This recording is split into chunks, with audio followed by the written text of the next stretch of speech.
Assalamualaikum warahmatullahi wabarakatuh. Welcome back again to my channel guys, di Dul's Gold Share. Oke guys, pada kesempatan ini saya akan sharing lagi, yaitu berkaitan dengan pemeriksaan oleh Inspektorat Daerah. Pengen tahu proses dan alurnya seperti apa? Silahkan ditonton videonya sampai selesai guys.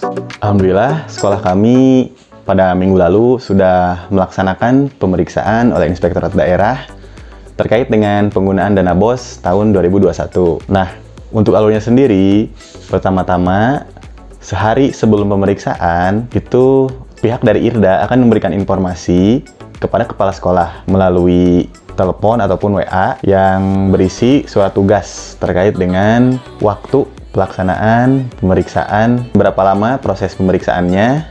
Selain menginformasikan kapan proses pemeriksaannya, pihak IRDA juga akan memberikan file yang berisi tentang dokumen-dokumen apa saja yang perlu disiapkan sebagai bahan bagi Inspektorat Daerah untuk proses pemeriksaan lebih lanjut. Nah, dokumen apa saja sih yang diperlukan untuk persiapan sebelum diperiksa oleh Inspektorat Daerah?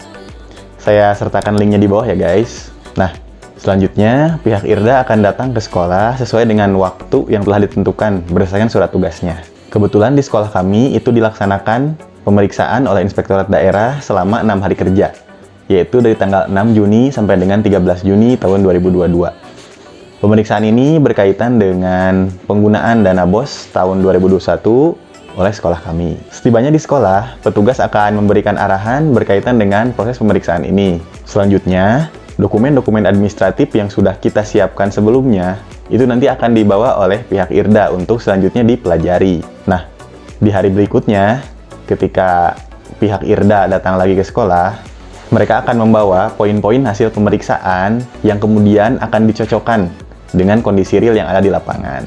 Beberapa hal yang diperiksa diantaranya, yang pertama, petugas akan mengecek kesamaan bukti fisik pembelian barang antara yang tertulis di BKU, kemudian SPJ, serta kondisi barang yang ada di lapangan. Apakah barang tersebut kondisinya baik, rusak, atau bahkan tidak ada. Nah, jika barang tersebut tidak ada, namun muncul di BKU ataupun SPJ, maka ini tentu akan menjadi temuan. Sama halnya dengan barang yang kalau misalkan barang tersebut rusak, itu pada saat diperiksa tentu harus ada wujudnya seperti itu. Walaupun rusaknya sudah cukup parah, itu tetap harus diperlihatkan gitu, bukti-bukti bahwa ini loh barangnya seperti itu. Nah, ketika barangnya tidak ada, tentu itu akan menjadi temuan. Kemudian yang kedua, petugas mengecek ya, berkaitan dengan bahan-bahan obat-obatan. Jika memang ada pembelanjaan tersebut, nanti akan dicek melalui ketersediaan sisa-sisa penggunaan obatnya itu di kartu persediaan. Selain itu juga, petugas nanti akan mengecek juga berkaitan dengan barang habis pakai seperti ATK ya. Nanti akan dicek ketersediaan stoknya seperti itu. Kalaupun misalkan bersisa, itu nanti di catatan akan terlihat seperti itu. Kemudian yang ketiga, petugas nanti akan mengecek berkaitan dengan perpajakan. Apakah pajaknya sudah dibayar ataukah belum?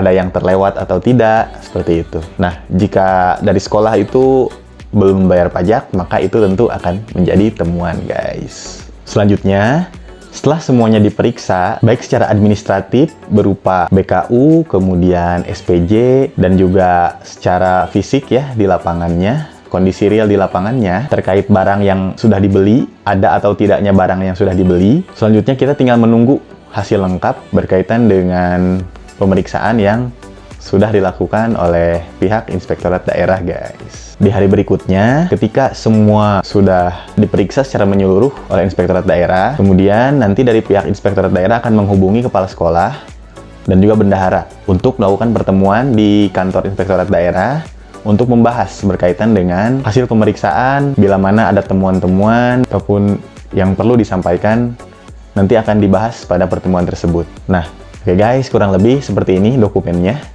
Ini namanya P2HP, kepanjangannya adalah pokok-pokok hasil pemeriksaan.